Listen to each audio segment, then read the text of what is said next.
Stress is toxic relationships.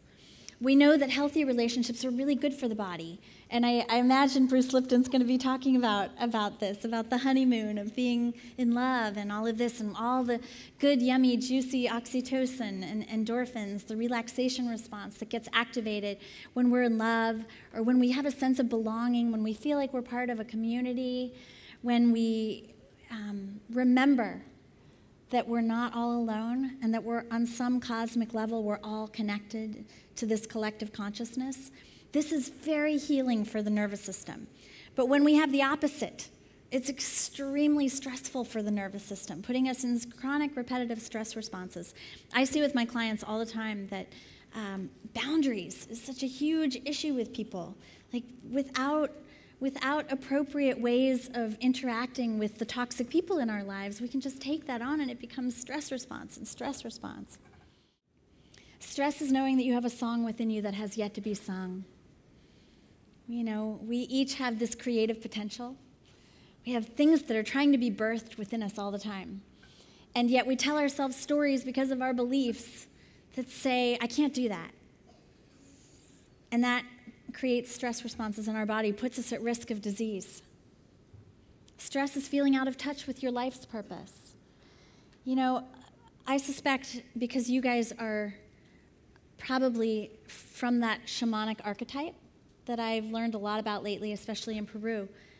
There is an archetype, and we don't have a mythos for it in our culture here the way they do in Peru, of the kind of person that has a sense of purpose that's about healing. And it's about healing others. It's about healing the world. It's about helping animals or the planet. And it's this very shamanic archetype. And a lot of people in our culture that come from that archetype, they get very lost when it comes to their life purpose because it's such a strong calling, just like mine was for the squirrel girl, and it doesn't go away. It stalks you like a leopard. And it doesn't give up on you, ever. But until you actually get into alignment with it, it can create a deep sense of discomfort because you feel like, I know there's something I'm here to do. And I know it means something. And I don't know why I'm here. And that, in and of itself, can create stress responses. Stress is negative beliefs about your health. These are, I know Bruce has taught me a lot about this. I was talking to Bruce when I was studying mind over medicine. I don't know, my daughter was about 4 at the time. She's 8 now. And Bruce was talking all about negative beliefs and how we instill these negative beliefs in our children's mind, and they go into the subconscious as a program. The child doesn't even choose them. It's just like an automatic download. And the scary part is that medical doctors, we do this to our patients. We don't mean to. But we tell you, you have a chronic, incurable disease that's never going to go away. Talk about instilling a program of a negative belief. And so I now run this training program for doctors and other healthcare providers. And one of the things we teach them is if you have to give somebody bad news, tell them about the case studies of the spontaneous remissions of the exact same condition.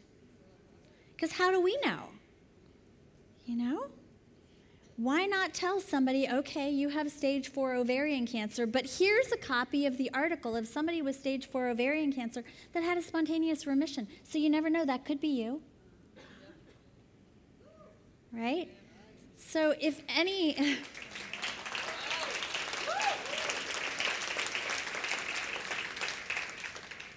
This all goes back to step 1 work, the belief work around healing yourself, but if any of you in this room believe that you have a chronic or incurable illness, Google search your condition along with spontaneous remission, and if you can find even one study or one person writing a blog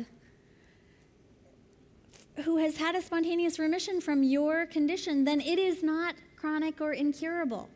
And it's almost like the mind can't hold that. It can't hold a paradox. The mind can't hold 2 simultaneously true things. So if you start to put a chink in the belief, something cracks and there's room for miracles to slide through. So look up the Spontaneous Remission Project. It's through the Institute of Noetic Sciences. It's fascinating. But step one is all about believing that it's possible that you can heal yourself. You got to start with your beliefs, because as long as you believe you can't heal yourself, you won't. And this was really important for me personally. Have any of you guys heard the story of the 4-minute mile? So it used to be that exercise physiologists thought it was physiologically impossible to run a mile in less than 4 minutes.